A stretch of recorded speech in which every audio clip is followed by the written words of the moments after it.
پارہ نمبر 2 اور رکو نمبر 12 اور 13 کے درمیان آیت نمبر 230 ہے۔ اعوذ باللہ من الشیطان الرجیم، بسم اللہ الرحمن الرحیم۔ وَإِذَا طَلَّقْتُمُ النِّسَاءَ فَبَلَغْنَ أَجَلَهُنَّ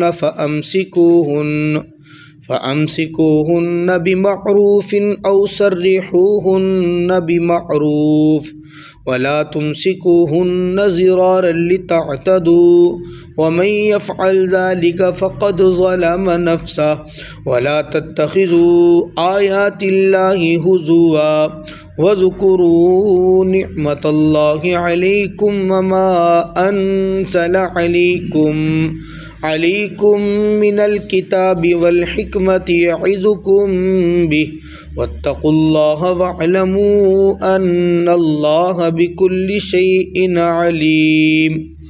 وَإِذَا طَلَّقْتُمُ النِّسَاءَ، اور جب تم طلاق دو عورتوں کو، فَبَلَغْنَ پس پہنچ جائیں وہ، أَجَلَهُنَّ اپنی مدت کو، فَأَمْسِكُوهُنَّ بِمَعْرُوفٍ پس تم روک لو ان کو بھلے طریقے سے، أَوْ سَرِّحُوهُنَّ بِمَعْرُوفٍ یا تم چھوڑ دو ان کو بھلے طریقے سے، وَلَا تُمْسِكُوهُنَّ ضِرَارًا لِتَعْتَدُوا نہ تم روک کر رکھو ان کو تکلیف پہنچانے کے لیے تاکہ وہ عدت گزارے، وَمَنْ يَفْعَلْ ذَلِكَ جو بھی کرتا ہے اس طرح، فَقَدْ ظَلَمَ نَفْسَهُ پس تحقیق اس نے ظلم کیا اپنے اوپر، وَلَا تَتَّخِذُوا نہ تم بناؤ مذاق اللہ کی آیات کو، وَاذْكُرُوا نِعْمَةَ اللَّهِ تم یاد کرو اللہ کی نعمتوں کو اپنے اوپر، وَمَا أَنزَلَ عَلَيْكُمْ مِنَ الْكِتَابِ اور جو کچھ نازل کیا اللہ نے تمہارے اوپر کتاب میں سے اور حکمت میں سے،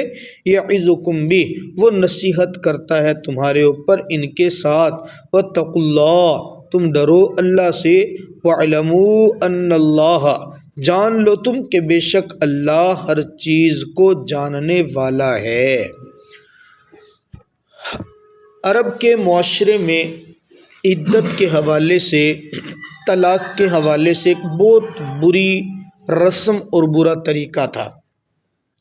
بری رسم اور برا طریقہ یہ تھا، وہ عورتوں سے انتقام لیتے تھے۔ انتقام کیا صورت تھا کہ ایک مرد کی اپنی بیوی کے ساتھ کسی بات پہ نہیں بنی، یا کسی بات پہ جھگڑا ہو گیا، یا بیوی کے ساتھ ویسے ہی کوئی بغض ہو گیا، وہ اس کو ایک طلاق دے دیتا۔ اب وہ بیچاری ایک طلاق کی عدت گزارتی، تیسرا حیض جب اس کا شروع ہوتا وہ اس سے رجوع کر لیتا۔ اب رجوع کر کے پھر لمبا عرصہ تک نہ اس کے قریب جانا، نہ اس سے بات کرنا، نہ کچھ۔ اب وہ نہ بیوی ہے نہ وہ اس سے جدا ہے۔ کچھ عرصے کے بعد پھر اس سے کوئی بات منوانی ہوتی، اسے کہتا بات مان، اگر وہ نہ مانتی پھر اس کو کہتا جا تجھے دوسری طلاق ہے۔ اب دوسری طلاق دے دی، پھر وہ 3 حیض کی عدت گزارنے کے لیے ویسے عدت میں ہوگی۔ اب جب وہ عدت اینڈ پہ قریب لگنے لگتی وہ پھر رجوع کر لیتا، پھر رجوع کر کے اس کو باندھ کے رکھتا۔ یعنی بھلے پورے طریقے سے نہ بیوی رکھتے تھے نہ پورے طریقے سے اسے چھوڑ دیتے تھے۔ اگر پورے طریقے سے بیوی رکھتے تو اس کا حقوق ادا کرنا، اس کی ضروریات پوری کرنا، اس کے ساتھ میاں بیوی والا تعلق قائم کرنا، کچھ بھی نہیں۔ اور نہ اس کو چھوڑتے تھے کہ وہ چلو کسی اور سے نکاح کر لے، وہ بیچاری بندی رہتی تھی۔ اللہ رب العزت نے عورتوں کے حقوق کے اوپر یہاں قرآن پاک میں یہ آیت مبارکہ اتاری، بلکہ آپ دیکھ رہے ہوں گے گزشتہ 2 رکوع سے باقاعدہ قرآن پاک عورتوں کے حقوق بتا رہے ہیں۔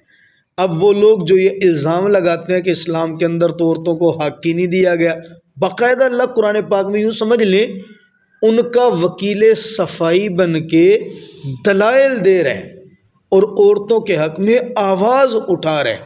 آگے آئے گا یا پیچھے گزر چکا، اللہ رب العزت نے واضح طور پر وَعَاشِرُوهُنَّ بِالْمَعْرُوفِ حکم دیا کہ میں عورتوں کے بارے میں تمہیں نرم رویہ اختیار کرنے کا حکم دیتا ہوں۔ یہاں پہ بھی وہی بات، بھئی اگر طلاق دے دیے نا، طلاق کا ایک وجود تو ہے نا، طلاق آپ نے دے دی ہے، کسی وجہ سے طلاق دینی پڑ گئی ہے، عورت جب عدت گزار لے نا، یا عدت مکمل ہونے کے قریب ہو، تو آپ کے لیے 2 ہی حکم ہیں، فَبَلَغْنَ أَجَلَهُنَّ فَأَمْسِكُوهُنَّ بِمَعْرُوفٍ أَوْ سَرِّحُوهُنَّ بِمَعْرُوفٍ۔ میں ان آیات کا ترجمہ اپنی زبان میں سمجھانے کے لیے کہتا ہوں، یا تو انسانوں کی طرح انہیں روک لو یا پھر انسانوں کی طرح چھوڑ دو۔ جانوروں کی طرح بغض دل میں رکھ کے ان کو ایسے روکنا کہ ان کے حقوق نہ پورے کرنا، یہ زیادتی ہے۔ بھلے طریقے سے روکو، بیوی بنا لی، اب انسانوں کی طرح برتاؤ کرو ان کے ساتھ، ان کے حقوق پورے کرو، سارا کچھ کرو۔ اگر نہیں نہ رکھ سکتے ہو، آپ کا من نہیں لگ رہا، آپ کی مزاج نہیں ملا، آپ کو خوف ہے کہ ہم ایک دوسرے کے حقوق نہیں پورے کر سکیں گے، وَسَرِّحُوهُنَّ بِمَعْرُوفٍ، پھر اس کو بالکل جدا کر دو، تاکہ وہ کچھ بھی کرے، اپنا نیا نکاح کر لے، دوسری جگہ شادی کر لے، آپ سے وہ آزاد ہو، بغیر رسیوں کے باندھ کے نہ رکھو۔ انہی الفاظ کو اللہ نے واضح وَلَا تُمْسِكُوهُنَّ ضِرَارًا لِتَعْتَدُوا، یہ ایسے نہ کرو کہ تم ان کو روکو اور ان کو تکلیف دینا مقصود ہو، ان کی بیچاریوں کی عدتیں لمبی بڑھاتے رہو، ان کے اوپر حد سے تجاوز کرتے رہو۔ یاد رکھنا وَمَن يَفْعَلْ ذَلِكَ فَقَدْ ظَلَمَ نَفْسَهُ، جو اس طرح کرتا ہے نا، عورتوں کو خامخواہ تکلیف دینے کے لیے ان کو روک کے رکھتا ہے، تو وہ در حقیقت عورتوں پہ ظلم نہیں کر رہا۔ بظاہر تو یہ لگ رہا ہے کہ وہ عورتوں پہ ظلم کر رہے ہیں، وہ در حقیقت عورتوں پہ ظلم نہیں کر رہا، فقط ظلم نفسہ، وہ اپنے اوپر ظلم کر رہے ہیں، کیونکہ آج وہ جو کچھ کر رہے ہیں نا، کل اس کو یہ سارا کچھ برداشت کرنا پڑے گا۔ آج وہ جو کچھ بو رہے ہیں نا، کل اس کو یہ سارا کچھ کاٹنا پڑے گا۔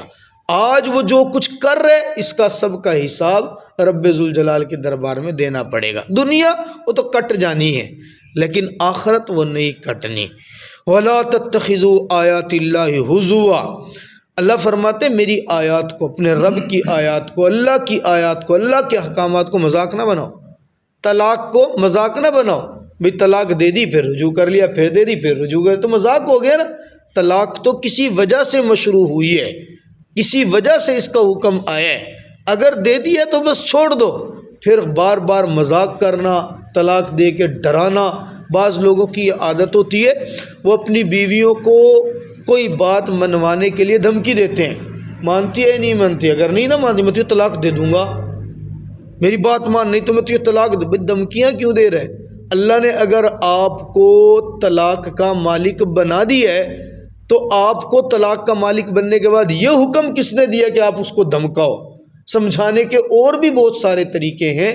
یہ طلاق والی نبض کے اوپر ہاتھ رکھنا اور اس سے بیوی کو ڈرانا، یہ وَلَا تَتَّخِذُوا آیَاتِ اللَّهِ هُزُوًا میں داخل ہے۔ اللہ فرماتے ہیں وَاذْكُرُوا نِعْمَتَ اللَّهِ عَلَيْكُمْ، تم اللہ کی نعمتوں کو اپنے اوپر یاد کرو۔ ایک انسان کے اوپر بے شمار نعمتیں ہیں، بیوی یہ بھی اللہ کی بہت بڑی نعمت ہے۔ وہ ایک بندے نے لکھا نا جی، مرد عموماً اپنے گھر کے اندر یہ روب لگاتا ہے میں کماتا ہوں تو گھر چلتا ہے۔ حقیقت یہ نہیں ہے، آپ کا کمانا ٹھیک ہے، اس میں لگتی ہے محنت، لیکن آپ کو کمانے کے قابل بنانا عورت کرتی ہے۔ آپ شام کو تھکے تروٹے آتے ہو، آپ کی تھکاوٹ اتارنا عورت کرتی ہے۔ آپ بھوکے گھر میں آتے ہو، آپ کے پیٹ کو بھرنا عورت کرتی ہے۔ آپ صرف کما کے پیسہ لاتے ہو، اس پیسے کو کھانے کے قابل بنانا وہ عورت کرتی ہے۔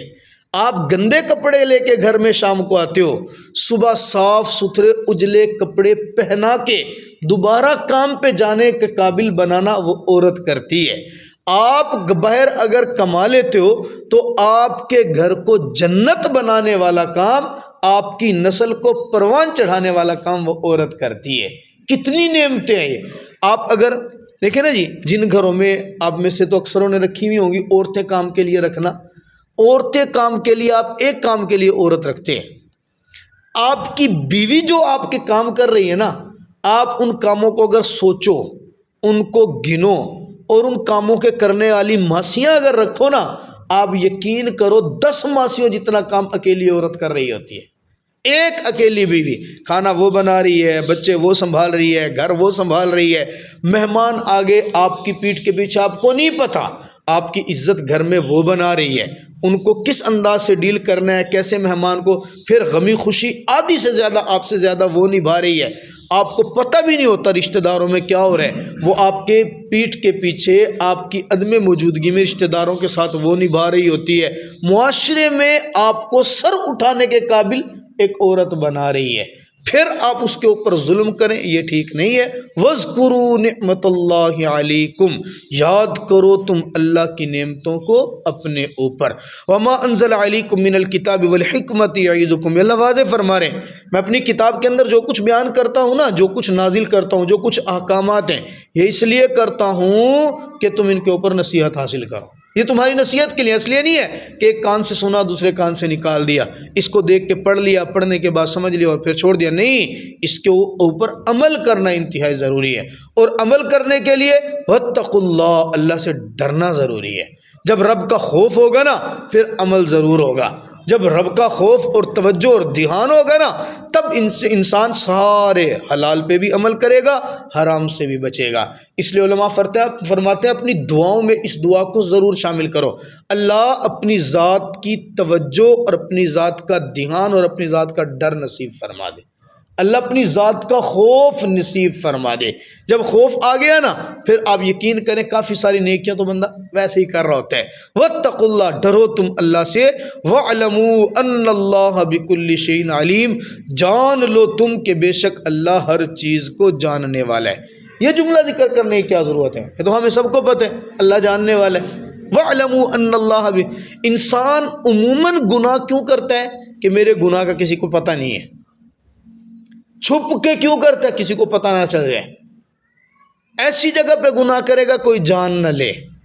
اور اگر انسان کے گناہ کرتے وقت کوئی جانور بھی دیکھ رہا ہوتا ہے نا، جانور بھی دیکھ رہا ہوتا ہے تو انسان کو اس سے یار نہیں یار اس کو ذرا اس کے سامنے کوئی چیز پردہ ہو جائے۔ اگر کوئی چھوٹا بچہ 1 سال کا 2 سال کا دودھ پیتا بچہ بھی دیکھ رہے ہیں نا تو بندہ حیا والا بندہ ہے نا، وہ گناہ نہیں کرتا۔ حیا والا بندہ گناہ کرنا تو کیا دور کی بات ہے، آدمی اپنی بیوی کے ساتھ جماع نہیں کر رہا ہوتا جب 2 سال کا بچہ بھی جاگ رہا ہو، حالانکہ اس کو شعور ہی نہیں۔